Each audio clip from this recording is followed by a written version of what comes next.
the security situation in Borno State, as I had earlier promised, where recent allegations surrounding abductions, ransom payments, and the fight against insurgency has once again raised important questions about Nigeria's counter-terrorism strategy. And of course, we have someone joining us this morning. Well, this morning we're joined by Captain Lukeman Gdad, retired, a former officer with experience in counterinsurgency operations, to help us unpack some of the issues around the threat posed by Boko Haram and ISWAP, the debate over ransom payments, the relationship between political leaders and security agencies, and what it would take to restore lasting peace and confidence in communities that have endured years of conflict, and of course, what some of the efforts by the current military, is in addressing some of those issues. Captain, good morning. Thank you so much for joining us. Yeah, good morning. All right, let's get started with this conversation. I mean, from your experience in counterinsurgency operations, why do abduction and large ransom demands continue to occur in areas like Gwoza, despite years of military efforts? I mean, many parts of the Northeast where we understand there's been military operations going on, there's a lot of effort by governments to address some of those concerns, but still we have abductions happening not just in little numbers. You hear of 400 and something people abducted all at once, and then these terrorists go ahead to demand large ransoms. Okay, thank you very much. It is on a sad note that insurgency has lasted more than 2 decades in the northeastern part of the country. And most of the governments that we've been having in Nigeria, they've been putting in place numerous efforts, numerous combat operations to address these issues. But the military operations alone will not bring about the lasting peace that we desired. It's going to be a whole of society and a whole of government approach. Why the government have a role to play? The people equally have a role to play. Because when information and intelligence is not being shared, security agencies are not spirits, they are not angels, they are human beings. You need to share information with them. And we have seen instances whereby some communities are aiding and abetting this criminality. So that is will not speak well for the security effort being put in place by the government. I'm not saying that the government has been able to address it excellently or perfectly, but the government is not resting on its oars. Like I said, it's going to be a whole of society, a whole of government approach towards bringing about improvement in the security architecture of Nigeria. Well, talking about addressing the issue now, we've had a lot of allegations as to the fact that ransom has actually been paid in certain instances where these abductions have occurred. And I mean, you're someone who is an expert on these issues.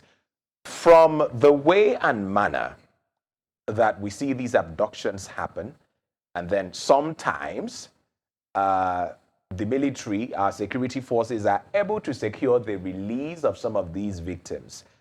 What comes to your mind as to what the strategy of the Nigerian military is when it comes to addressing insurgency, and particularly in situations where, Nigerians have been abducted? Okay, from what I know, paying ransom will further embolden kidnapping and insurgency. And I know that at every point in time, the Nigerian military is not a supporter of paying ransom. When kidnapping takes place, what the military is expected to do is to conduct a rescue operation, to also go and rescue those that are held in captivity.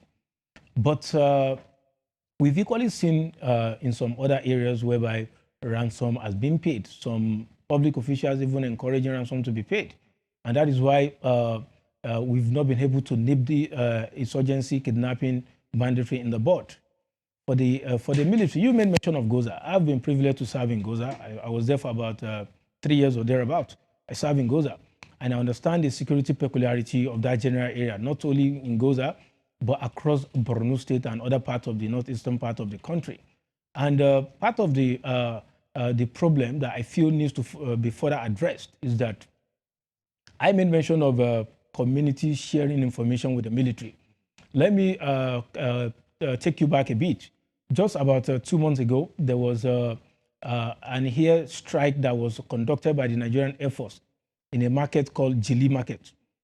So this is a market that the Borno State government have declared that this market, all the activities that is being conducted here is something that does not speak well for the improvement of the security architecture of Nigeria. And you could notice that some individuals, for reasons best known to them, were aiding and abetting insurgency in this market. But after concerted efforts of the Nigerian military making sure that all our intelligence, surveillance, and reconnaissance assets being put in place, an airstrike took place. And you could hear some people that don't mean well for the country saying that innocent citizens were killed. But as a matter of fact, this is a market that over 5 years, the Borno State government have said, on no account will anybody who is not aiding and abetting insurgency should be found in that market.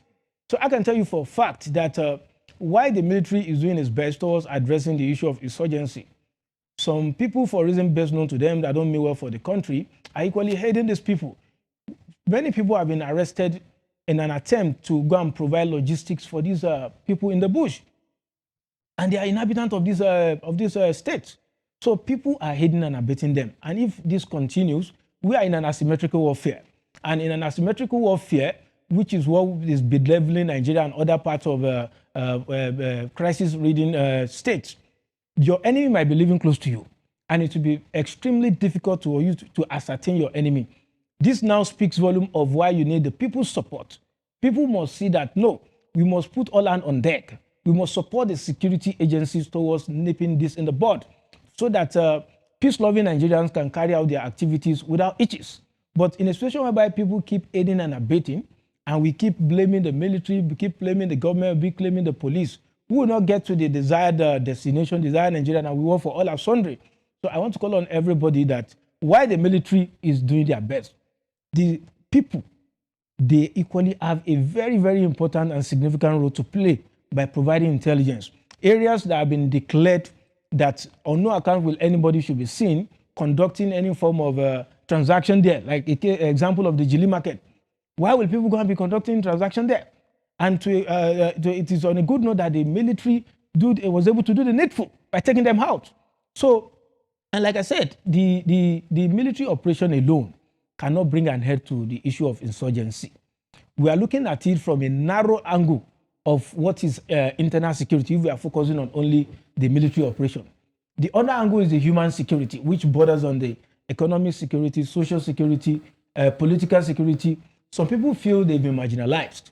That is why they are aiding and abetting the insurgency. Some people equally feel they are not enjoying the dividends of democracy, despite the fact that they've contributed their quota, they've voted people to come and improve their standard of living. So these are the socio-economic issues that are also, endangering security of life and property, not only in Borno State, but across the country. All right. Captain Gdad, very quickly, you just mentioned the people. And RBN right here, Real Broadcasting Network, we are for the people. And we always think people first all of the time. In fact, a lot of people, Senator Ndumi inclusive, the one who represents Borno South, is always talking about the people. Everyone is talking about the people. So I just want to create a scenario right here. These people, for instance, some people have been abducted. They are in the hands of the terrorists. And these insurgents, they are not straight thinking. You can't actually tell what they will do in the very next moment. And so negotiations are on and all of that. But there are some people who believe because of the safety of these people, these terrorists cannot be counted on. So please just do whatever it is they want. All we need is just bring these people back home. So I'm stepping back a little bit to talk about that matter of paying ransom. Some people believe that if it is ransom these people want, just pay them and let's have our people back. What would you say to them? Okay, in that context, it is not the fault of the people, trying to negotiate with kidnappers and insurgents to pay ransom to get their people released. That can be addressed by other factors that doesn't resonate with only the people. we have, if you understand the security landscape of the northeastern part of the country very well, we share borders with countries such as Cameroon, Niger, and Chad. And these borders are porous, very, very porous. Even though we have a framework already on ground, which is the Multinational Joint Task Force, that is trying its best towards improving the security architecture of not only Borno State, but around the Lake Chad region. This framework is very, very effective. But of recent, Niger, as a result of its withdrawal from ECOWAS, this has really affected and is currently affecting information and intelligence sharing under this framework. So to that extent, there's need for the Nigerian government, the Chadian government, and the Cameroonian government to see how they can bring Niger back on board to continue to be effective under that multinational joint task force. So now, why kidnapping? For me, I feel it has turned to an enterprise whereby people feel when we kidnap, we can negotiate with people, then we tell them to bring a huge amount of money. Before now, it wasn't like that. As of 2015, 16, 17, when insurgents strike or invade a community, what they do is to wipe the people there off. It's just of recent that they now evolve into also kidnapping, because they have seen that kidnapping in other parts of the country, especially the northwestern part of the country, ransom are being paid. So they feel that this is also an avenue for us to make more money. And a problem to that is the fact that when kidnappers, bandits, and insurgents are apprehended, I think there's need to, to establish a more capital punishment. If you're trying to prevent something, what methodology have you put in place towards deterring that thing that you're trying to prevent? So what you are putting as a deterrence will equally go a long way towards preventing other people from getting themselves involved in such criminality. We've seen instances whereby kidnappers, terrorists are apprehended and they are kept with the correctional service. Doing what? These are people that have killed innocent Nigerians. These are people that have killed our security personnel. I believe that when they are apprehended, there should be speedy judicial process, and it should not end at just giving them life imprisonment. Capital punishment, as is obtainable in the likes of Somalia and Botswana, this will improve the deterrence measure that we are trying to prevent. Just last week, some Ansaru terrorists were granted life in prison. It does not speak well to those that have been killed. And it is on a good note to know that the DSS appealed that judgment, that this is not good enough. It's more or less like you are rubbing their head or you are romancing them. The DSS has appealed it. These people should be allowed to face more capital punishment. As a matter of fact, they don't want to die because they are cowards in the sense that they look for soft targets by going to schools to adopt children and what have you. If they equally want to take the fight, they know how to take the fight to the security forces. I can tell you for a fact that these people are cowards. That don't mean well for the security architecture of the country.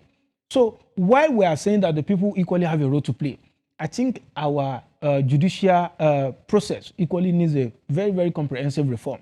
If somebody have killed, maimed innocent Nigerians, killed our security personnel, I think such measures should be taken towards such persons to neutralize them as well, not granting them life imprisonment. That does not speak well.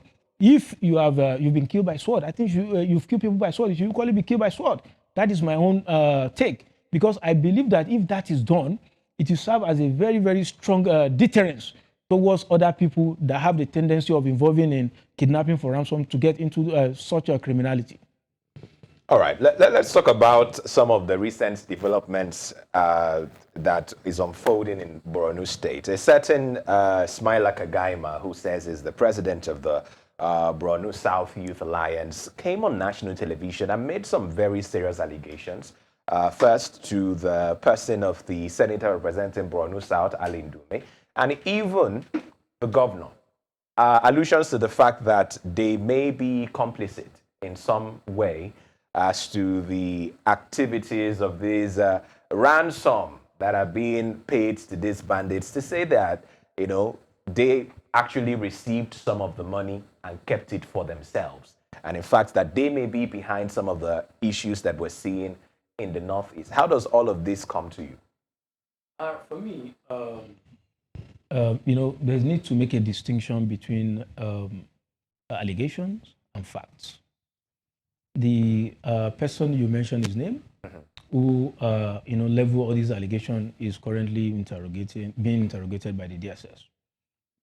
We have very strong investigative institutions in Nigeria that if they unravel the circumstances of the allegation, to unravel the veracity of it, then we can now start saying that so person is aiding and abetting kidnapping, so person does not mean well for the people of Borno State, and like that. And as a matter of fact, in a constitutional democracy, everybody is entitled to presumption of innocence until proven otherwise. So while I will not want to say the Samaila Kegama his allegation were false, and while I will not equally want to say that everything that has been said by Senator Ali Ndume is true, like I said, let us be careful in making a clear distinction between established facts and allegation. I believe that after the DSS investigation and interrogation, then we can now start making conclusion and judgment. For now, the matter is with the competent. Is it not worrisome that such an allegation would even come up in the first place? Some people say there's no smoke without fire. And I mean, if these allegations, the said individual said he has evidence pointing to the fact that, the people that he mentioned actually received those monies. Is it not worrisome that he would lay those kind of accusations? Okay, it is very, very sad and worrisome, especially when public officials are involved on issues of this nature. These are people that are supposed to be spearheading on how we can have an improvement in the security of life and property. And when such allegations are leveled against them, I think it affects and undermines public trust and public confidence. So that is why I'm saying that the said person said he has some evidence and he has been invited by the DSS. He will provide the evidence. I think it's last week, the chief of staff to the president was invited by the ICPC for a questioning and interrogation. So if all the evidence are well substantiated, and that is why many people saw his arrest or his invitation by the DSS as a bad omen. For me, it's not a bad omen. This is somebody that have gone on live TV, on the national TV, to say, I have evidence. And the institution of the government that is responsible for carrying out such investigation have done the needful. So such evidence will be provided to the DSS, and I believe that Senator Ali Ndume and anybody found people will be equally invited to come and for some questioning. There are those who believe there's a long-running narrative for quite some time that Boko Haram, ISWAP, and so many other terror organizations have only lasted and survived for this long because they have the support of people in power. Are you one of those security experts who believe that these people have survived this long because they have the support and approval of those who are in positions of authority? Okay, that's still an allegation. It has not been substantiated. So you do not believe that? I don't believe that anybody, a public office holder, who was elected by the people to serve the interest of the people, will be aiding and abetting, fueling crisis that will not improve the security of life and property. But if anybody have evidence, as this Samaila have claimed, the person knows what to do. Even you don't have to go to the national TV. You can visit the DSS office. You can visit the police. These are law enforcement organizations. You can visit the NSCDC. I have so evidence against so person who is a public official. And I don't want to go on here to go and make it known. These are the evidence. I can tell you for a fact that the police, the DSS, will invite such person. We've even had former military leaders who have come out to say that if the government wants to end insurgency and terrorism today, that will be done.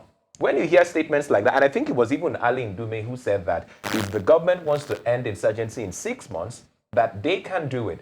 So, I mean, that long-running battle, the way that the battle has now dragged on for several years, I mean, doesn't it point to the fact that somehow there may be some people who call the shots, who may be sabotaging, the efforts? I mean, you talked of the people, the Nigerian people, who may try to sabotage the efforts of government. But what do you now say if there is evidence pointing to the fact that, in fact, it's people who are in authority who are sabotaging the efforts of the military to actually end insurgency in Nigeria? Okay, for people that have not been experienced or have not had any experience in combat, it's easier said than done.